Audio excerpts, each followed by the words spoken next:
So how best is it to manage your multifamily portfolio? You were talking about institutional grade property managers. I'm sure by now, with your experience, you're not a newbie when it comes to property management. Right. Is it would you say self-manage or management company? No, definitely not. I would not self-manage for sure. And I take it back. My single family properties portfolio still have those, because to me those are like that cow which is forever. They don't give a lot of milk, but they surely guarantee to give you milk every day. So that's my single family, and those one kind of like a generational wealth that I plan on having my kids inherit. So those one I manage by myself, and that's because I can, and I feel like I just need to find a good tenant, and if I find a good tenant, Idaho, in my opinion, Boise tenant are relatively good tenant. I've had one or two bad apples, and I've been managing them for over 10 years. So at least I have an experience, and I put more effort in identifying the right tenant at the beginning, but then usually after that, it's just a smooth ride. And I wouldn't want to pay somebody 8% for collecting a check and not doing anything.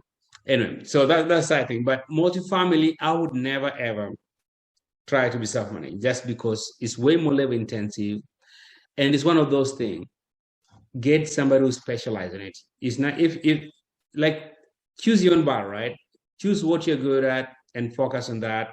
In this case, you already made good money from your W-2, you have money on the side, use it to buy the apartment, get the professional running. They're the one who will manage it for you correctly and basically be able to help you run it.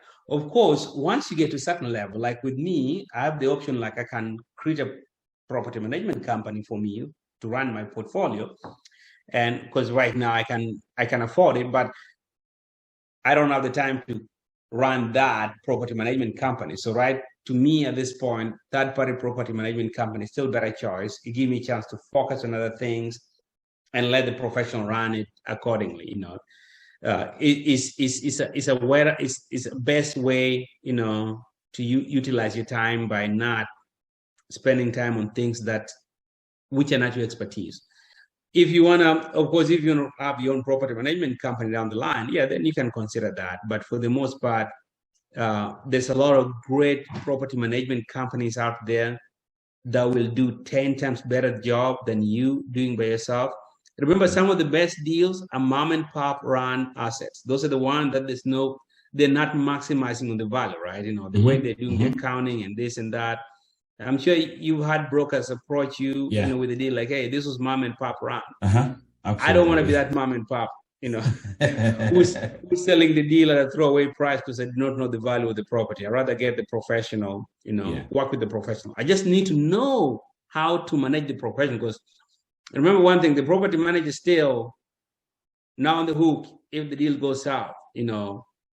You're the one on the hook, you're the property owner. So which means you have to be very active with asset management. Like all my properties, we have weekly calls with the property manager. That's mandatory, no exception.